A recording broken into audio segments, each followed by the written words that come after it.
Hey guys, I'm Dove Cameron, and this is Drama Story with Capital. I think this is by far the most ridiculous story I have in my life. So it's the final day of Descendants 2 shooting.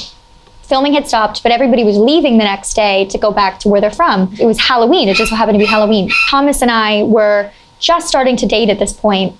We were all over at our friend Dylan's house, and we'd like everybody dressed up. We took photos. So it was like 4 a.m. We'd watched a bunch of scary movies, and Thomas and I were the only ones awake.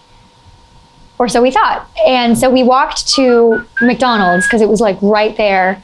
And it was the only thing that was going to be open in Vancouver at 4 a.m. We get there, and on our way back, we see it's like deserted. It's like a ghost town. Nobody is awake. There are no cars. You can like hear the leaves scrape on the ground via the wind. It's that quiet.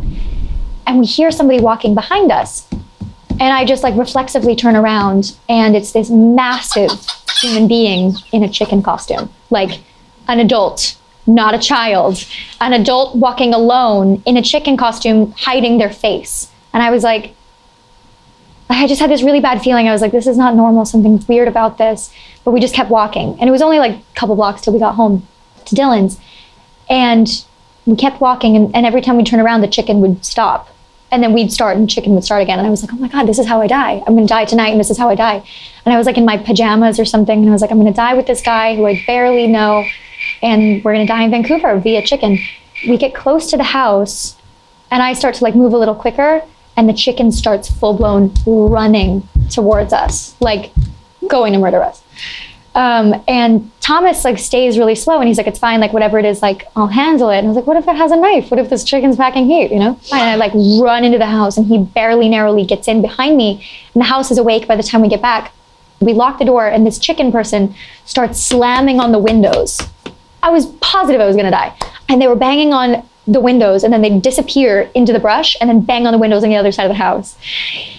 Truly terrifying. And Thomas and I come in, and I'm like babbling on about what was happening, and everybody's like, it's okay, just like stay calm. And then they're like, and then one of our friends comes up from the basement, and she's like, what's going on? Like I was downstairs, like, you know, doing decorations or whatever. And we were trying to tell her, and then she like goes back down, and we're like, oh my God, she's been gone a long time. And the chicken's been gone a long time too. And we're like, oh my God, something happened to Danny. So everybody gets really on edge. Everybody's pacing. We're like thinking about calling the cops. And then we hear a knock on the door. And Dylan, who owns the house, goes up and looks out the door, and he's like, it's the chicken. And we're like, well, don't open the door. And he's like, I'm gonna open the door. And we're like, why are you gonna open the door? This thing's trying to kill us. And he opens it, and all I could see, the chicken comes inside the house, no lie. And Thomas, in like slow motion, you know how like big waves come, they come in slow motion because you think you're gonna die. Thomas deftly moves me out of the way because I was the closest one to the door, jumps on top of this person in a chicken suit, and starts like pummeling them like he's trying to kill them. And then everybody starts screaming and like, stop, it's Danny. And it was Dylan's girlfriend, Danny, the whole time. And we take the hood off, and she's like crying. And it was like the worst. It was the worst because I was like coming down from thinking I was about to die, coming down from thinking Thomas was gonna get stabbed, and then thinking Dylan had like planned our murder, letting this chicken in the house. I was like betrayed. I was scared. My heart rate I couldn't process. Like I genuinely thought I was gonna die. I thought everybody in the house was gonna die. Danny's fine, by the way. No Danny's were harmed in the making of this terrible, terrible joke. But it was really, really funny after the fact. Not very funny that night. Didn't sleep.